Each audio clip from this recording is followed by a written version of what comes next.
All right, so favorite films of 2012. Wow. Number 10, I know obviously this won't be for everyone's choice, but I really like this movie and I think it's underrated. Bellamy. So obviously Robert Pattinson had Cosmopolis come out this year, and I think both great performances in those movies. I actually really like Robert Pattinson as an actor. I don't see why people don't like him as much, and don't see why people hate him so constantly. I know obviously it's the Twilight thing, but you know, I don't like Twilight that much, but I think he's actually a better actor. I just think it's like the Kristen Stewart thing. He's actually a good actor. It's just people just sort of layer on the Twilight thing, and yeah. Anyway, so I really like this movie. There's Uma Thurman, Kristen Scott Thomas, and that guy from Something to Mars. I haven't really watched it, so I don't know what it is. But anyway, that movie. No, it's a TV show. Anyway, I'm blabbering on. Anyway, so I really like this movie. It's got great visuals and of course, it's not dangerous liaisons, but it's definitely very enjoyable, and it's sort of it kind of really like if you read the book, it definitely sort of. I mean, obviously, I know everyone's not read the book, so some people are like, "Oh, this is a terrible movie," maybe I don't know, but I liked the movie and I liked the book. I think I like the book probably a little bit more than this, but I still like the movie. I still like what they did with it. How they played around with stuff. Obviously, stuff isn't gonna be the same for movies and books. I actually, it's one of my pet hates. I actually hate it when people just constantly moan about, oh no, it's not being as good as the book. Oh, they left this out. Oh, it sucks. And oh, it's just get a life. I mean, honestly, I mean, who cares? I mean, if you look at movies like that, you're not going to enjoy them at all, are you? So there we have it. Very good. Number 10. Number 9. I know people didn't like this movie really at all, but I actually really enjoyed it. Dark Shadows. Um, maybe it's just me, but I actually really like Dark Shadows. I think it's really funny. I think Johnny Depp's hilarious in it, and I actually just dug this movie. I don't think it's actually Tim Burton's best film, but I think it's actually his best film. Well, so I'm mixing myself up now. I think Frankenweenie's a little bit better, but I think in terms of, I know people really didn't like Alice in Wonderland. I still liked Alice in Wonderland, but I felt like this was his better film after Alice in Wonderland, if that makes sense.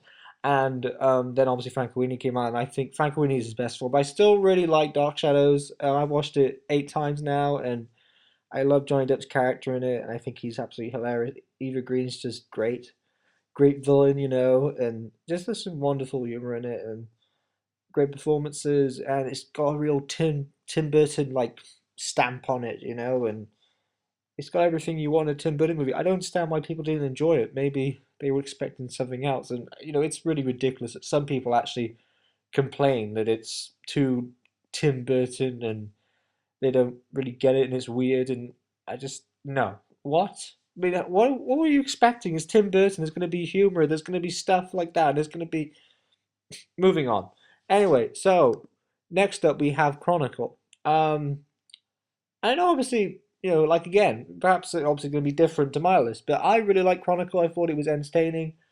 It's different, a different kind of movie you'd expect, because obviously you don't get those kinds of movies coming out all the time. You have these sort of like romantic comedies, which I absolutely hate, or you have sci-fi, comedy, action, and then you have something like this, which is completely different, something that no one's done before, and cost hardly anything compared to sort of, like the really stinky, horrible romantic comedies, which I can't stand. They must be like, I don't know, 40 million or something dollars, and then you get $15 million for this. And I'd rather see this than those terrible, terrible romantic comedies, if I'm honest. Um, but I really liked the cast and I thought they were great. I liked how obviously they tried to make sort of like a movie out of it, and it wasn't that kind of thing where it's found footage and it stinks. Like, I mean, there was the Apollo 13, Apollo 18, I can't remember what it was called. But there was a good movie called Apollo 13. Yeah, that's it. There's Apollo 18, which was the found footage movie, yeah. And Apollo 18 was just absolutely terrible. I hated that movie, and found footage doesn't always work great, but then if it's done well, then it's done well, and I think they did a really good job with this. So, number 8. Number 7, Looper. I really, really like Joseph Gordon-Levitt. I don't think he's been in the best sort of films, like overall. I think generally his films like are very good, but then some of them have been sort of and you kind of just want to forget about them and just sort of categorize like Looper and The Dark Knight Rises and Final Days of Summer, and all those movies he's been in. They've been so good, and Inception, that movie, and those movies. Forget about all that stuff he did, which was just odd, like Hesher and Mysterious Skin, which is about aliens and human skin, which doesn't make any sense at all. Anyway, moving on. Looper. So it has sort of like an Inception feel about it. It feels very Christopher Nolan, and the visuals are great. It has a great feel to it. Really quite interesting how they sort of play around with time travel, but it's the kind of time travel that if you think too much about it, then you get lost. So I recommend you don't sort of try and do that. But really great, just great Joseph Gordon-Levitt stuff. He's great. I really like Joseph Gordon-Levitt, and he's not been nominated at all before. And 50-50, I think, is his best performance ever. So it'd be pretty hard to top that. I mean, like I say, remember the good Joseph Gordon-Levitt movies. Don't remember the ones that aren't so good because we know what they're like. Um, Number six, Frankenweenie. So yes, Tim Burton's best film so far. Yeah, in this sort of era of stuff when people say, "No, he's not doing as good. Oh, he's not doing as good."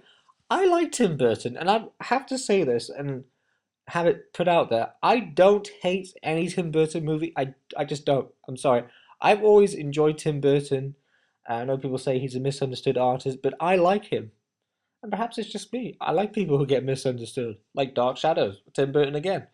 But I love the animation. The animation just fantastic, and performances are great, and there's a lovely little story at the center of it, and it's definitely something to go out there and watch. And people have been reacting to it, like saying it's his best work, since. And I don't know, perhaps people are more sort of into this than Dark Shadows, and fair enough. But I like them both. So yeah, number five, Skyfall. And I have to say, I like Quantum of Solace. I know everyone hated Quantum of Solace, but obviously, this is a much better movie, yeah, but I like Quantum of Solace. So, say what you will, hate me, whatever, but I hope you don't hate me because that just gets a bit childish. Um, but yeah, I like Skyfall, great action, great performance again from Daniel Craig, who never disappoints at all. And, I just don't see any sort of time when he will disappoint, but so that was great. Just some great action sequences and just a great cast and an ending which is very surprising, and I won't say what it is because if I do, I'll probably get shot. But I really liked this movie and I enjoyed it, and it's definitely better than Quantum of Solace, yeah. But I still really like Casino Royale. I think Casino Royale is definitely the best Daniel Craig Bond movie. Number four, Perks of Being a Wallflower.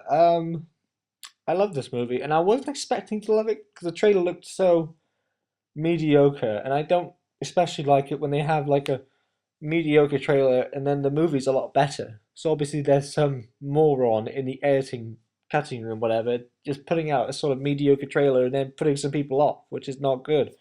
Um, Now Logan Lerman, he sort of had an odd sort of bunch of films, like a bit like Joseph Gordon-Levitt again.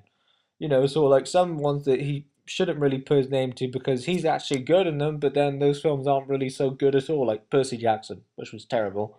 Um, but perhaps this is the new era of him being in really good movies. I don't know. Perhaps it is. Perhaps it isn't. But I hope it is because this movie was great. Emma Watson was great, and I love that guy from We Need to Talk About Kevin. He was absolutely great. I've forgotten his name. It's a good boy, I know. Sorry, but he was great. Um, and I just thought this is a really great movie, and I actually really liked how they sort of poke fun at sort of romantic stuff and couples and people who get annoying and stuff like that, and that was really great. So I definitely say it has to be nominated for something because I just really liked it. Number three, Cosmopolis. David Cronenberg again.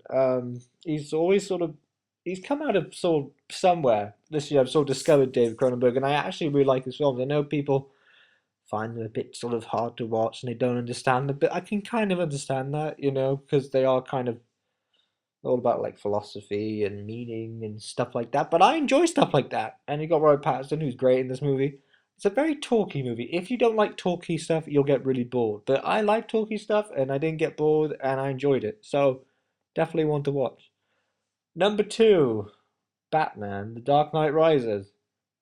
Great. I love this movie. It's just everything you want from a Batman movie, and Yes, it's not as good as the second one, but still, it's a really good movie and there's a great cast. And Catwoman's actually done perfection this time, instead of the stupid Halle Berry Catwoman, which was just I like Halle Berry, but just that Catwoman movie is just it shouldn't be mentioned ever again. Like I say, it's not as good as the second one, but it's a great movie, and I think people should check it out. And yeah, it's great. So go check Dark Knight, Batman, or whatever you want to call it. It's great, and it's a fitting conclusion. And I'm not completely convinced by the whole reboot thing. I think that should stay away, and it's just a bit. To me, it's all just a bit geeks trying to get obsessive over. Oh, make another movie. Let's make another movie, and it'll just go on until like the end of time, which is just kind of stupid.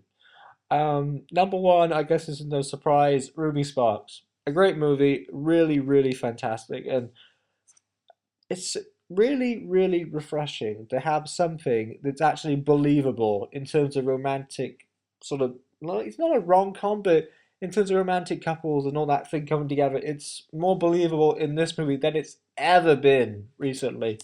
Obviously, if you don't sort of say like ones that obviously have been really, really bad.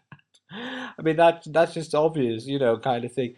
But obviously don't want to miss out Crazy Stupid Love, which was great. But I really, really like this movie, and I don't think a lot of people saw this movie, and that's kind of disappointing. I really, really like it, and a great performances from everybody. It's got a great visual sense of it, and there's a really great story going on, and I like how they flip it around that it's a nerd with a really pretty girl. It's not something that's predictable and just so you could tell where it was all going by the start of it. And I think it's a great movie. Film of the year for me.